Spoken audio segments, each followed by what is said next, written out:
जय हिंद दोस्तों। चलिए हम आज जो है कार्यक्रम शुरू करते हैं और देखते हैं पृष्ठीय क्षेत्रफल और आयतन में हमारा आज का पोर्शन क्या क्या बोलता है।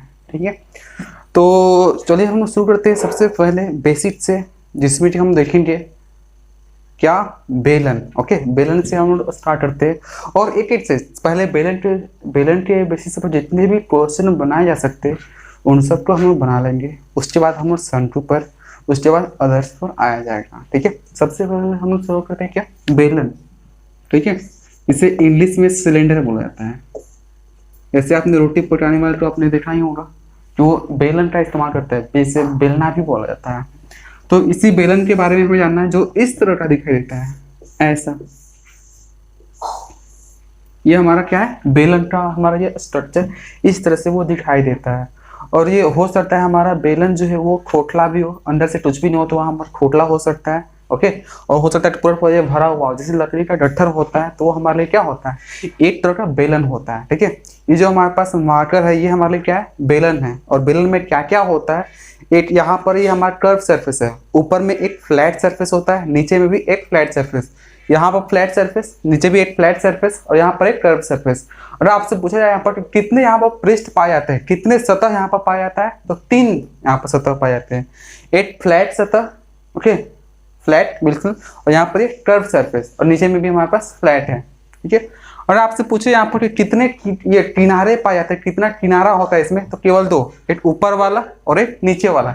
ये हमारा कोई किनारा नहीं है, ये हमारा कोई कोर नहीं है। जैसे यहाँ पर मैं बात करूँ, इधर वाला पोर्शन आपको दिखाई दे रहा है, यहाँ पर ये ऐसे लाइन है, यहाँ पर लाइन यहाँ पर नहीं है, यहाँ पर क्या ये पूरी तरह से गोल है। ओके, यहाँ पर कोई लाइन नहीं बना हुआ है, चूंकि हमारे पास उसे दिखाना है तो अगर हम इसे हटा देंगे तो ये पता ही नहीं चला कि यहाँ पर क्या था, इसलिए यहाँ पर लाइन के माध्यम से दिखाते हैं कि हाँ हमारे पास ये कैसा है, ये एक गोल है, बिल्कुल कर्व सरफेस है ये। ठीक है, तो ये हमारा क्या कहलाता है, बेलन। ठीक है, बेलन। और इस बेलन में क्या क्या होता है, नीचे वाला ये जो शेप होता है, नीचे वाला पोर्शन, ये जो सरफेस है वो हमारा कैसा होता है, ब्रिज टाइप का होता है। इसकी त्रिज्या क्या होती है, आर होती है। जितना नीचे होता है उतना ही हमारे पास ऊपर भी होता है। ओके, अगर दोनों का जो रेडियस है, जो त्रिज्या है ऊपर और नीचे का, अगर वो अलग अलग हो जाएगा तो वो हमारे लिए एक अलग स्ट्रक्चर का फॉर्मेशन कर देता है, वो हमारा बेलन नहीं होगा। ठीक है, यहाँ पर अगर दोनों सेम हो तो वो हमारा क्या कहलाता है, वो हमारे लिए बेलन कहलाता है। और यहाँ से ऊपर वाले पोर्शन से ऊपर से नीचे तक ये जो हमारा हाइट है, इसे हम लोग एच से हम लोग बोल सकते हैं। ठीक है, नो प्रॉब्लम। अब इसमें क्या क्या आ सकता है बेलन का, सबसे पहला फॉर्मूला, बेलन का वक्र पृष्ठ, वक्र पृष्ठीय क्षेत्रफल। ये क्या होता है, वक्र पृष्ठ मतलब इधर वाला, ये ऊपर का नहीं, नीचे का नहीं, केवल ये सामने वाला। ओके, यहाँ पर ये इस वाले पोर्शन का मतलब यहाँ का, इस वाले यहाँ पर जो गोलाई है यहाँ पर इस वाले पोर्शन में, उसी का हमें क्षेत्रफल निकालना है, वक्र पृष्ठ। तो वक्र पृष्ठ के लिए मैंने क्या बोला था, आधार का परिमाप, क्षेत्रफल निकालना हो तो आधार का परिमाप गुणे ऊंचाई। आधार हमारा कैसा है, एक वृत्त टाइप का है, और वृत्त का परिमाप जो हमें पता है, यानी यहाँ पर आप क्षेत्रफल अगर आप भूल भी जाओ तो आप कह सकते हो आधार का परिमाप,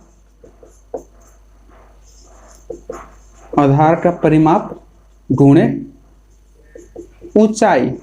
और आपको तो पता है यहाँ पर आधार जो है वो हमारा एक वृत्त है, और वृत्त का परिमाप जिसे हम लोग परिधि बोलते हैं, उसका फॉर्मूला क्या होता है, 2πr होता है। और यहाँ पर बोला कि ऊंचाई से अगर हम गुणा कर देंगे ना तो हमारे लिए क्या हो जाएगा, वक्र पृष्ठ का क्षेत्रफल बन जाएगा। यानी कि हमारे पास 2πr इंटू ऊंचाई को h माने हैं यहाँ पर, तो 2πrh, ये हमारा वक्र पृष्ठीय क्षेत्रफल हो गया। कन्फर्म? ओके, अब यहाँ पर हमारे पास दूसरा क्या, अगर आपसे बोल दे कि बेलन का क्षेत्रफल बताओ, तो क्षेत्रफल के लिए हमारे पास जो है वक्र पृष्ठ और ऊपर वाला शामिल हो जाता है। केवल अगर बोले कि हाँ आप बेलन का वक्र, ये केवल बेलन का क्षेत्रफल बताओ, तो वक्र पृष्ठ प्लस में ऊपर वाला, नीचे वाला यहाँ पर दिख नहीं रहा यहाँ पर। ओके, जैसे मैं यहाँ पर इसको ऐसे रख दूँ तो ऊपर वाला यहाँ पर दिख रहा है, यहाँ पर कर्व वाला और ऊपर वाला दिख जाएगा, इसलिए हम लोग केवल क्षेत्रफल बोल जाए तो ये कर्व और ऊपर वाला वहां पर जोड़ देंगे उनका एरिया। ठीक है, तो हमारे पास क्या हो जाएगा, बेलन का क्षेत्रफल,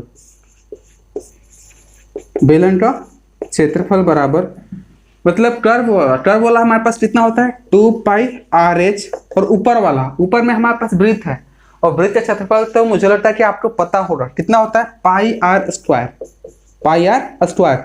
यहाँ से आप पाई आर कॉमन भी ले सकते हो, ठीक है, या फिर इतना पर भी आप छोड़ सकते हो, वो हमारा डिपेंड करता है कि वहाँ पर करवा क्या रहा है। जैसे मान लीजिए आपके पास एक मकान बनाया हुआ हो, ऐसा हो, और आपको पेंट करना हो उस पर, या फिर कोई मूर्ति हो ऐसा बनाया गया हो, तो पेंट करना हो तो आप इधर साइड में और ऊपर में ही पेंट करेंगे ना, नीचे में तो जमीन खोद कर तो वहाँ पर आप पेंट नहीं करोगे।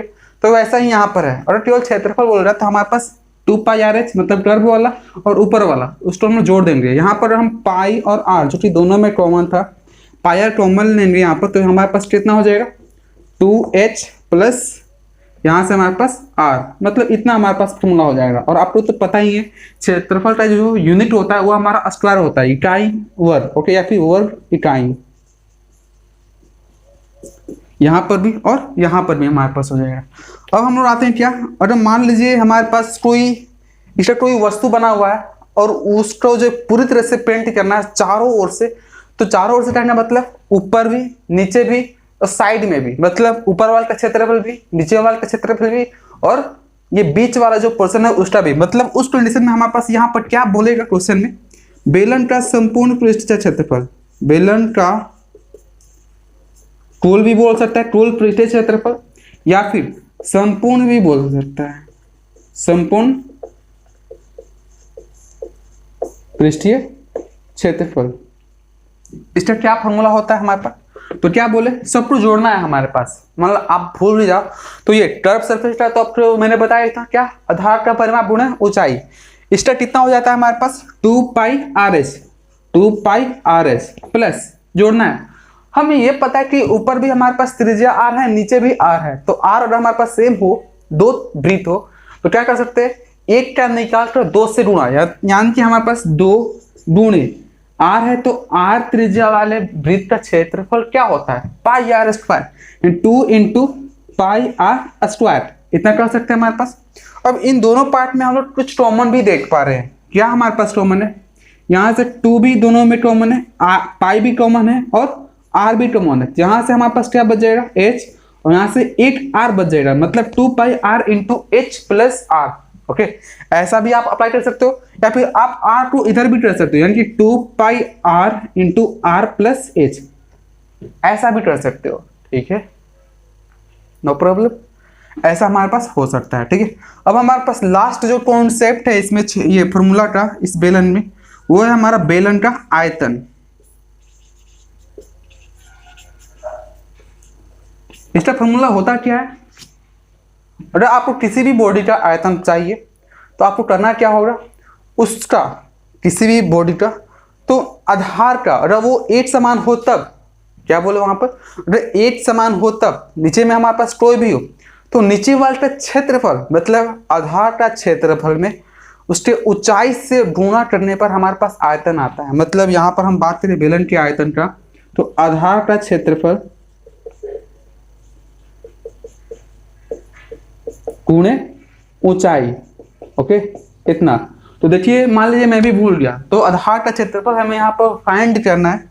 तो आधार यहाँ पर देखो, तो इस बेलन का आधार है क्या, एक वृत्त है, वृत्त जिसका त्रिज्या r है, उस त्रिज्या r त्रिज्या वाले त्रिभुज का ये वृत्त का क्षेत्रफल होता कितना है, पाई आर स्क्वायर, सही समझे, कितना, पाई आर स्क्वायर, इनटू बोल रहा है कि आप आधार के क्षेत्रफल में ऊंचाई से यानी कि h से मल्टीप्लाई कर देंगे, तो हमारे पास आ जाएगा पाई आर स्क्वायर, और यही पाई आर स्क्वायर h जो है ये बेलन का आयतन होता है, ठीक है, नो डाउट, कोई दिक्कत इसमें नहीं ना, ओके। अब हम लोग आते हैं क्या, इस बेसिस पर क्वेश्चन के, अगर आपने इन्हें नहीं पता है तो आप नोट भी डाउन भी कर सकते हैं, ठीक है। आगे हम लोग बढ़ते हैं। एक चीज और इसमें, मान लीजिए अगर आपको ऐसे बेलन दे और बोले कि आपको जो है चारों ओर से मतलब हर तरह से आपको पेंट करना है, तो कौन सा फॉर्मूला इसमें से अप्लाई होगा, कुल पृष्ठीय क्षेत्रफल। अगर कोई यहाँ पर बेलनाकार खिलौना है, उसे चारों ओर से पेंट करना है, तो क्या बोलना है वहाँ पर, क्या बोलना है वहाँ पर कि कुल पृष्ठीय क्षेत्रफल आप निकाल देना, वहां से हमारे पास आ जाएगा। अगर बोल दिया कि आप कर्व सरफेस का वक्र पृष्ठीय क्षेत्रफल, यानी कि यहाँ पर वक्र का मतलब होता है कर्व, वक्र का मतलब क्या होता है, कर्व, और कर्व का मतलब क्या, ये वाला चारों ओर, मान लीजिए चारों ओर से पेंट है, जैसे मान लीजिए यहाँ पर ऐसा मकान बना हुआ हो तो छत पर तो हम ऊपर से तो पेंट नहीं कर सकते, बाहर से हम पेंट कर सकते हैं। तो उस कंडीशन में हमारे पास अगर कोई मकान ऐसा हो तो नीचे से पेंट करना पॉसिबल नहीं है, छत पर भी पॉसिबल नहीं है, तो हम लोग क्या करेंगे उस कंडीशन में, हम लोग केवल वक्र का क्षेत्रफल निकाल देंगे, वही हमारा आंसर हो जाएगा। ठीक है, अगर हमारा बेलन एक खोखला है, खोखला ओके, और वहां पर खोखला जैसे मान लीजिए कोई एक मकान ही है और खोखला है, अंदर से पेंट करना है, तो अंदर से पेंट करने के लिए हमें पता है कि नीचे वाला भी मतलब ये चारों दीवार का क्षेत्रफल भी आ जाएगा, और साथ में ऊपर वाला जो सीलिंग होता है, छत की जो नीचे वाला पोर्शन होता है वो भी हमारा आ जाएगा। मतलब हमारे पास अगर हमारे पास एक बेलनाकार मकान हो और अंदर से पेंट करना हो, तो उस कंडीशन में हमारे पास बेलन का क्षेत्रफल यानी कि ये हमारे पास वक्र का मतलब ये दीवार वाला पोर्शन का, और ये ऊपर छत का, क्योंकि हमारे पास बेलन है तो ऊपर वाला पोर्शन कैसा होगा, ये वृत्ताकार होगा। ठीक है, ये आपको समझ में आ गया। अब आयतन के बारे में कब बोलेगा, बोला कि एक धातु था, बेलनाकार था, उसे गलाकर जो छोटे छोटे बेलनाकार में बनाया गया, तो उस कंडीशन में हम लोग आयतन का यूज करते हैं, क्योंकि आयतन हमारे पास ये क्या बतलाता है, आयतन ही हमें ये बतलाता है कि उसमें कितना अमाउंट है उसको हम कितना हम बना सकते हैं। मतलब आयतन ही ये बतलाता है कि उस मटेरियल में कितना स्पेस इस 3D में, 3D मतलब यहाँ पर हमारे पास ये लेंथ ब्रेथ और ये हाइट, ये तीनों यहाँ पर अवेलेबल है। मतलब ये हमारा बेलन जो होता है ये हमारा एक 3 डायमेंशनल पिक्चर है, 3 बीमी पिक्चर होता है। ठीक है, समझ पा रहे इसको। अब हमारे पास एप्लीकेशन को देखते हैं। एप्लीकेशन में हमारे पास किस तरह से क्वेश्चन पूछेगा, बोल रहे क्या, किसी बेलन का आधार का त्रिज्या इतना सेंटीमीटर है और ऊंचाई इतना हो तो आप उसका क्या निकालो, क्षेत्रफल निकालो, ऐसा ऐसे वहां पर बोल सकता है। ठीक है, अब क्या करूं यहाँ पर, सबसे पहले इन सबको नोट डाउन कर लो। ठीक है, एक चीज और इसमें यहाँ पर मैं कुछ ऐड कर देता हूं यहाँ पर।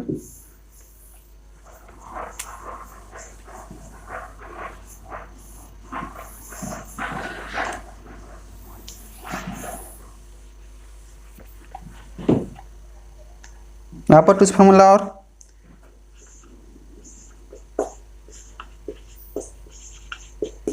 मान लीजिए कोई बेलन का कोई भी हमारे पास आकृति हो, उसको पेंट करना हो। ओके, तो बेलन को पेंट कराने का खर्च, ओके, जिस भी पार्ट का बोले, वक्र बोले तो वक्र का क्षेत्रफल, ऊपर वाले का बोले तो ऊपर वाले का क्षेत्रफल, नीचे वाले का बोले तो नीचे वाले का, पूरा बोले तो पूरा क्षेत्रफल वहां पर कर लेंगे।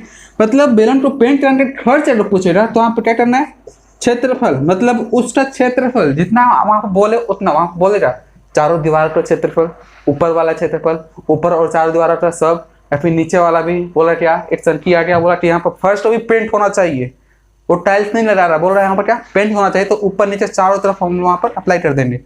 तो खर्च निकालने के लिए आपको करने क्या होंगे, जिसका भी वहां पर दे, जिसका भी आप बोल रहे हो वहां पर हाँ इसको पेंट करना है, तो उसका क्षेत्रफल आप निकाल लेना। क्षेत्रफल में क्या, दर से आप गुणा कर देना, वो हमारा क्या हो जाएगा, आंसर हो जाएगा, वो भी किसमें, रुपया में आ जाएगा। ठीक है, जिसका भी पूछे क्षेत्रफल गुणे दर, क्या बोले, क्षेत्रफल गुणे दर, क्षेत्रफल गुणे दर, वहां से हमारे पास खर्च आ जाएगा। ठीक, तो ये दर हमारे पास कैसा हो सकता है, ऐसा रुपए, किसी वस्तु को, किसी एक बेलनाकार किलोमीटर को पेंट कराने में खर्च जो ₹5 प्रति सेंटीमीटर स्क्वायर की लागत आता है, मतलब इतना खर्च होता है। मतलब ये हमारे पास दर दिया हुआ है। ठीक है, क्या है, ये दर दिया हुआ है। अब हमारे पास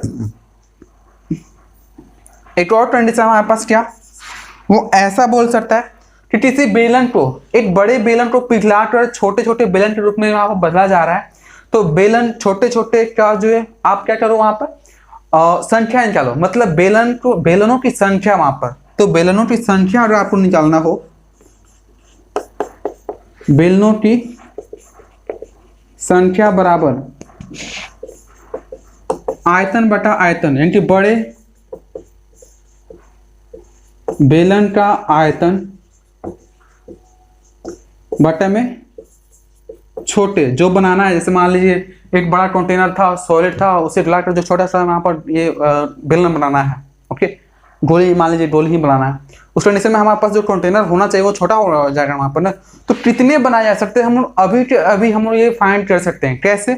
बड़े बेलन का आयतन को छोटे वाले जिसको हमें बनाना है, जिस भी डायमेंशन के साथ बनाना हो, जितना भी हमारे पास त्रिज्या ऊंचाई हो, उस कंडीशन में हम लोग करते हैं क्या है, बड़े बेलन के आयतन को छोटे बेलन के आयतन इसे क्या कर देना है हमारे पास, तो डिवाइड कर देंगे। ओके, देखिए हाँ, ऊपर वाले का भी यूनिट वही होना चाहिए जो नीचे वाले का होना चाहिए। ऊपर वाला सेंटीमीटर क्यूब है तो नीचे वाला भी सेंटीमीटर क्यूब में होना चाहिए। ये नहीं कि हाँ ऊपर में मीटर क्यूब है और नीचे में सेंटीमीटर क्यूब है, तो वहां पर हमारे पास ये फॉल्ट हो जाएगा। ठीक है, यस। तो आप इन सब को नोट डाउन करने के बाद क्या करना है, आपको क्वेश्चन जो अप्लाई करो। क्वेश्चन आप देखो वहां पर क्वेश्चन इससे बन पा रहा है या नहीं बन पा रहा है। ठीक, नहीं तो मैं कुछ नहीं, आज इतना ही रहने देते हैं। हम लोग कल जो है इस फॉर्मूला पर मैं आशा करता हूँ कि आप जो फटाफट जो फॉर्मूला आप जो माइंड में पूरी तरह से रट लो कि हाँ इस तरह से ऐसा ऐसा होता है। ठीक, मैं यहाँ पर आपको क्वेश्चन का प्रैक्टिस करवाऊंगा, केवल बेलन का। आप जो केवल और केवल बेलन का आप रिमेंबर कर लेना माइंड में पूरी तरह से, जितना ये फॉर्मूला होता है वो सारा बेलन वाला केवल।